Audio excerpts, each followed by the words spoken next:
आज मैं दोस्तों आपको एक स्टोरी सुनाना चाहूँगा एक यूट्यूबर की। ये आप रिलेट भी कर सकते हो किसी से, क्योंकि ये स्टोरी तो मेरी काल्पनिक है, पर आप तो कर सकते हो किसी के साथ रिलेट।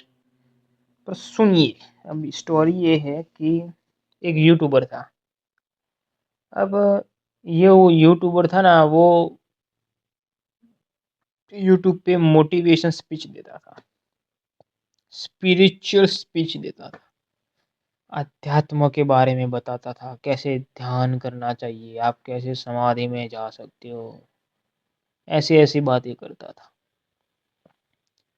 बहुत मोटिवेशनल स्पीच दी। अब ये यूट्यूबर था, वो अपनी कोई पैसे नहीं लेता था कोई भी स्पीच देने के या प्रोग्राम करने के।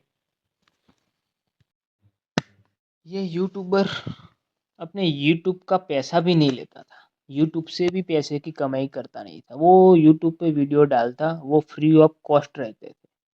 कोई भी उसका उसके कोई भी अर्निंग नहीं हो रही थी, क्योंकि उसका दूसरे जगह जॉब चल रही थी, वो जॉब बढ़िया थी उसकी। वो अभी जो नौकरी कर रहा था वहाँ से उनकी इनकम आती रहती थी, इसीलिए उसको ज़्यादा दिक्कत नहीं थी। और ये बंदा है, उसका नाम आप सोच सकते हो। मैं अभी बता देता हूँ, जस्ट और फन। रियल नाम तो नहीं बता सकता, क्योंकि रियल नाम तो है ही नहीं, क्योंकि ये तो काल्पनिक स्टोरी है ना, आप तो समझ जाओगे। मस्तदीप नाम था उसका। क्या था? मस्तदीप। अब ये जो बंदा था ना, वो कमाई नहीं कर रहा था यूट्यूब से कोई भी वीडियो की। तो तब बहुत साल ये चलता रहा सिलसिला, 10-15 साल बीत गए। उसके बाद उसको एक डिप्रेशन डायग्नोस्ट हुआ। अब डिप्रेशन हुआ, डॉक्टर ने कहा कि आपको क्लिनिकल डिप्रेशन हुआ है। तो अब ये बंदे ने सोचा, और कि अभी डिप्रेशन होता है ना, तब माइंड में हमारे डोपामिन नाम के जो केमिकल होते हैं ना, वो बहुत ही कम रिलीज होते हैं। डोपामिन मीन्स के डोपामिन की स्टारवेशन हो जाती है, वो डोपामिन मिलता ही नहीं है दिमाग को, इसीलिए ये डिप्रेशन जैसी बीमारियां होती है।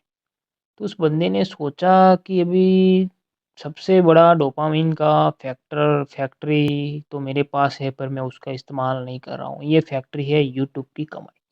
अभी मैं यूट्यूब से कोई पैसा ले नहीं रहा हूँ, पर अभी मैं जो सेशन कर रहा हूँ, यूट्यूब पे वीडियो डाल रहा हूँ, अब उसके जो मुझे अर्निंग्स आने लगे, मंथली बेस पे मुझे इनकम होने लगे उससे, तो ये बहुत अच्छा तरीका रहेगा डिप्रेशन से निजात पाने का। इसीलिए इसने सोचा कि अभी मैं यूट्यूब से अर्निंग लेना रहता हूँ। पर ये बात सीधी तरह साफ नहीं थी। बंदे ने अपने बहुत सारे करियर में 15 साल 20 साल जो भी आप बोले, उसने बोला था कि मैं 1 रुपया भी यूट्यूब से नहीं लूँगा। तो इस बंदे ने सोचा कि अभी मैं डायरेक्ट कमाई ले लूँगा अपने डिप्रेशन से निजात पाने के लिए, डोपामाइन के लिए, पैसों के लिए, जो भी बोलिए आप, भोगने के लिए, सुख सुविधा के लिए, जो भी बोलिए आप। तो से पब्लिक को मेरे पर से कॉन्फिडेंस कम हो जाएगा, जो मेरी मार्केट में नाम बढ़िया है वो ख़त्म हो जाएगा। इसीलिए उसने सोचा कि अभी मैं करता हूँ ऐसा, कि मैं कोई भी एक ऐसा बंदा ढूंढता हूँ लड़ने के लिए, जिसने कुछ किया हो या ना किया हो, पर मैं साबित कर सकूँ कि इसने लोगों को लूटा है। जैसे कि कोचिंग वाले होते हैं, वो सभी बच्चे को आईएएस का सपना दिखाते हैं और उससे लाख लाख रुपया फीस लेते हैं, और वो कोचिंग वाले कमा लेते हैं, पर सभी बच्चे तो आईएएस नहीं होंगे। सपना तो सबको दिखा है, सबकी इच्छा है कि मैं भी हूँ, मेहनत करनी है, पर सभी को तो फल नहीं मिलेगा। ने उसी तरह कोई कुछ गलत काम नहीं है, कोचिंग वाले बहुत बढ़िया करते हैं, वो भी एक अच्छा बिजनेस है, वो भी एक अच्छा करियर है। पर मतलब कि जिसको मैं ऐसा काम ढूंढूं, ऐसे बंदे को ढूंढूं जो ये सारे काम कर रहा हो, और मैं उसे गलत साबित कर दूं, और उसने जिन्हों उसने जिनकी जेब काटी हो, जिससे पैसा कमाया हो, मैं उन लोगों को भड़का दूँ और उनके खिलाफ कर दूँ और उनका केस लड़ने के लिए मैं पैसे का बहुत बढ़िया लॉयर टीम हायर करने के लिए बहाना बता के मैं ये कर दूँ कि मैं यूट्यूब से कमाई कर लूँगा, उससे जो पैसे आएँगे, मैं सारे के सारे पैसे आप सभी लोगों को मैं दे दूँगा। तो इससे 2 बातें होंगी, एक तो पब्लिसिटी भी हो जाएँगी, दूसरी बात उससे पैसा आएगा तो मेरा डोपामाइन भी अच्छा रहेगा, पैसा आ रहा है, अर्निंग हो रही है, डिप्रेशन भी कम होगा और पैसे आएँगा तो मैं थोड़े सारे पैसे उसमें से अपने के लिए यूज़ भी कर सकूँगा। और कब तक केस चलेगा? तब तक तो अर्निंग मैं लेता रहूँगा। पैसे की तो कोई दिक्कत नहीं रहेंगी, सबको मुझे भोगना है, संसार तो भोगने के लिए होता है।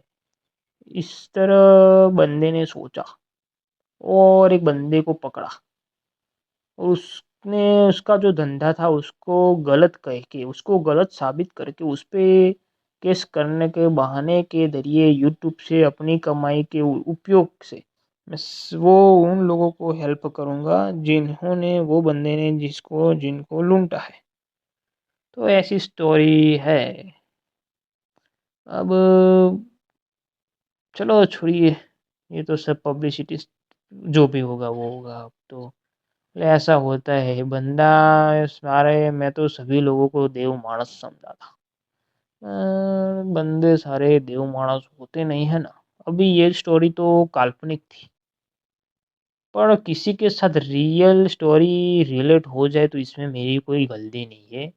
अब रिलेट मत करने बैठना कि मैं किसकी बात कर रहा था। अभी मैंने मस्तदीप नाम बोला इसलिए आप किसी का नाम किसी के साथ जुड़ के स्टोरी जोड़ के कुछ भी बना ले, ये तो काल्पनिक स्टोरी थी। पर मैं सोचता हूँ कि ऐसा भी हो सकता है इस दुनिया में, भविष्य में ऐसा कोई आ जाए जो हम तो फकीर आदमी है ऐसा बोल के किसी को भी समझ जाओ आप। इसलिए मुझे किसी के साथ कोई दिक्कत नहीं है, मैं किसी को भी ऐसा कुछ करने के लिए नहीं बैठा हूँ, मैंने ऐसा कुछ किया नहीं है। पर आप समझ जाओ बच्चे कि ये क्या है मामला। आपको रिलेट करना हो तो करिए, मुझे कोई दिक्कत नहीं है, पर मैंने तो ये अपनी काल्पनिक स्टोरी बनाई थी, समझ जाइए। जय अब मैं रखता हूँ, राधे राधे।